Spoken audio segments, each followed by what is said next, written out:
आपने सुनाया है कि एक बहुत बड़े कारी और बहुत बड़े आलिम, बहुत बड़े हाफिज भिखारी हो गए। बेहतरीन कारी, बेहतरीन हाफिज, ना नौकरी ना कुछ, मस्जिद से निकाल दिया, हर जगह खाने को फाफे हो गए। और वो पतरे का वो वाला मकान, घास फूस का, सुनो, घास फूस का मकान, अब वो न खाने को फाफे। आखिर में उनको हुआ कि चलो अपने गरीब नवाज की बारगाह में, वही एक है हिंदल वली हैं, चलो उन्हीं के यहाँ दुखड़ा सुना में, वहाँ से कुछ हल निकलेगा। अब वो अपने गांव से चले, एक तो झोला वो में जो भी थोड़ा बहुत रखा होगा रास्ते में खाने पीने के लिए, गरीब नवाज में आए। गरीब नवाज में आने के बाद बेचारे रोज़ तिलावत करें बेहतरीन आवाज़ में, कुरान की तिलावत करें, खूब नफिल पढ़ें, खूब इबादत करें, रोज़ तिलावत करें, फिर गरीब नवाज में बैठे खूब सुनावें। 1 महीना गुजरा, 2 महीना गुजरा, 6 महीना गुजरा, साल गुजर गया। और जब जाए गरीब नवाज में खड़े हों तो कोई कहे, वाह गरीब नवाज मेरा काम हो गया, वाह गरीब नवाज। तो कोई देखें कि बगैर दाढ़ी वाला तो कौन सा, तो कौन सा, तो इनको गुस्सा चढ़े, यार ये गरीब नवाज मेरे नहीं है। वो देखो मुस्कुरा आया, कह रहा है कि मैं कामयाब हो गया। जैसे आदमी दुआ मांगता है तो बाजू वाला सुनता है ना, तो इत्तेफाक ऐसा हो कि जब खड़े हो तो कोई ना कोई दास्तान सुना है, हुजूर बड़ा करम रहा, मेरा वो काम हो गया। अब ये सुने, साल गुजर गया है, तय किया था कि जब तक कुछ बशारत नहीं होगी मैं जाऊंगा ही नहीं। अल्लाह के हवाले कर दिया बच्चों को, वो बेचारी कितने करोड़ के बच्चों का पेट पाल रही थी। साल गुजर गया।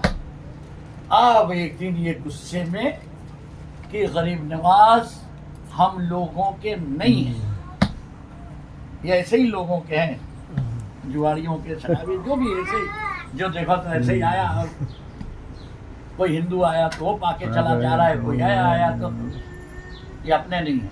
अब ये गुस्से में चले, अब न खाने को कुछ, न सामान कुछ, न कोई टिकट। अब इनको ट्रेन से जाना है, उसके बाद इनको तांगे से जाना होगा, इक्के से। ये चश्मदीद वाक़या बयान कर रहे जो मैंने ज़बानी सुना है, समझ रही हो ना। ये समझो कि 40 साल पहले की बात है, 35 या 40 के दरमियान की बात है। अब वो कंटाल के गुस्से में कि गरीब नवाज मेरे नहीं है, ये इन्हीं लोगों के हैं, ये करके चले। तो अब न टिकट है, न कुछ है, न कुछ है। अब रास्ते में, अब ट्रेन में क्या करें। तो एक आदमी मिला, आइए आइए आइए आइए, आप बिल्कुल फिक्र ना करें, ये आप यहाँ बैठे, ऐसा है वैसा करके उनको बैठा लाए, खाना पीना, आप ये खाना खा लें। ये करते करते ये पहुँच गए कहाँ, वही आदमी ने टीटी से कंसल्ट कर लिया, सब कुछ, इनको सीट मिल गई, ये आराम से सो गए, खाना पीना होला में, समझे। अब होते करते ट्रेन जहाँ पहुँची, वहाँ से एक्का था घोड़ा, ये अभी भी है अजमेर शरीफ में, उस पर बैठे। तो कहा भाई मेरे घर ले चलो। उसने देखा जैसे, आइए आइए सेठ साहब, आइए आइए आइए, तशरीफ रखिए, तशरीफ रखिए। ये समझे कि मेरा मजाक उड़ा रहा है, मैं यही गाँव का। कहते आइए आइए सेठ साहब, आइए आइए। तो गुस्सा इनको चढ़ा, कहा मेरा मकान जानता, हाँ हाँ, अरे आपकी बिल्डिंग कौन नहीं जानता, आपकी बिल्डिंग कौन नहीं जानता। तो वो कह रहे मेरे गांव पे रहने, मेरी मस्खरी कर रहा है, मजाक उड़ा रहा है। होते करते तांगे वाले ने रोक दिया, अब इनका घर जाने का था।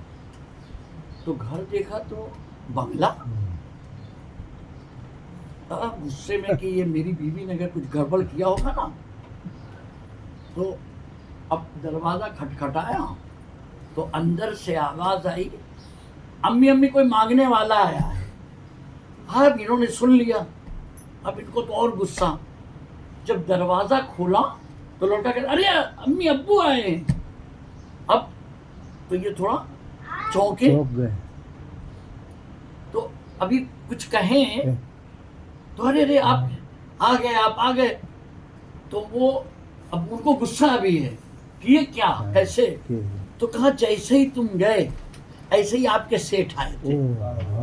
कहा देखो उनको मैंने अपने यहाँ नौकरी रख लिया है और ये पैसा है, तुम ऐसा करो कि तुरंत कोई कॉन्ट्रैक्टर को बुला लो और मकान बनवा लो, और जब मकान बन जाएगा तब तक मैं इनको अपने यहाँ नौकरी पर रखूंगा, फिर तुम्हें भेजूंगा, तब तक तुम जल्दी करो, कॉन्ट्रैक्टर को बुला के मकान बना लो। कहो कैसे थे? कहो ऐसे थे ऐसे थे ऐसे। अरे वो तुरंत निकले, कहते वो तो ख्वाजा गरीब नवाज ही रहे। अब सोचो इतने साल रोक कर सालों मकान बनवा दिया, और जब बन गया तो ये गुस्से में। अब मेरी बात समझे, ये बुजुर्गों का एक और हमारे